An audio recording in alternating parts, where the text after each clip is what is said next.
Middle east में एक नई जंग शुरू हो चुकी है।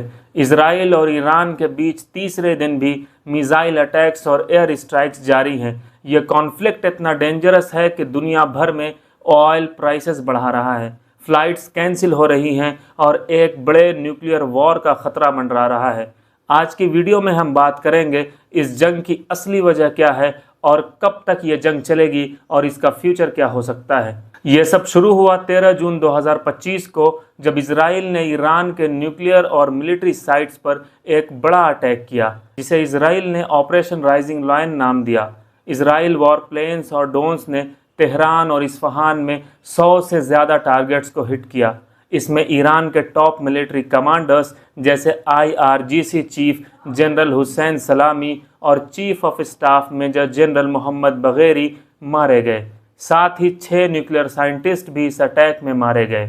ईरान के न्यूक्लियर साइट्स में बड़े डैमेज की रिपोर्ट्स है, लेकिन फ्यूल प्लांट अभी तक सेफ दिखता है।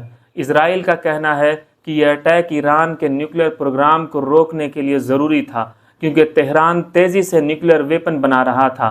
लेकिन यह अटैक इतना बड़ा था कि ईरान ने तुरंत जवाबी कार्रवाई की। 13 जून की रात से लेकर अब तक ईरान ने इजराइल पर 200 से ज़्यादा बैलिस्टिक मिसाइल्स और ड्रोन फायर किए।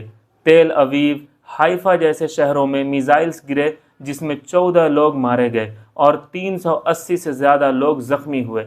ईरान के सुप्रीम लीडर आयतुल्लाह अली खामनई ने कहा, हम चुप नहीं रहेंगे। ईरान ने इजराइल के आयरन डोम डिफेंस सिस्टम को भी टेस्ट किया और कुछ मिसाइल्स उसके थ्रू भी पास करते हुए चले गए और मिसाइल्स इजराइल के तेल अवीव शहर में जाकर के गिरे।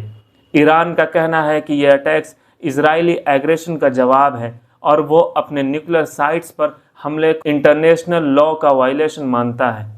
ये कॉन्फ्लिक्ट सिर्फ इजराइल और ईरान तक सीमित नहीं है, इसका असर पूरी दुनिया पर पड़ रहा है। US प्रेसिडेंट डोनाल्ड ट्रंप ने कहा है कि अमेरिका इस कॉन्फ्लिक्ट में अभी डायरेक्टली इन्वॉल्व नहीं है, लेकिन उन्होंने इजराइल को सपोर्ट दिया है और ईरान को वार्न करते हुए कहा कि अगर US बेसिस पर अटैक होता है तो सीवियर कॉन्सिक्वेंसेस देखने होंगे।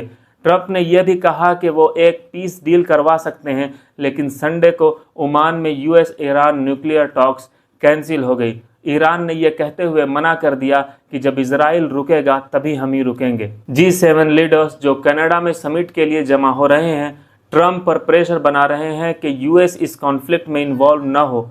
ईरान के फॉरेन मिनिस्टर अब्बास अराक्ची ने कहा कि वो डिप्लोमेसी के लिए तैयार हैं, लेकिन जब तक इजराइल अटैक्स रोकते नहीं, वो जवाबी कार्रवाई करते रहेंगे। ये जंग मिडिल ईस्ट के लिए ही नहीं बल्कि पूरी दुनिया के लिए ख़तरनाक है। ईरान का ऑयल और गैस डिपोट्स पर इजराइल स्ट्राइक्स के बाद ग्लोबल ऑयल प्राइसेस में तेज़ी से इजाफा हुआ है।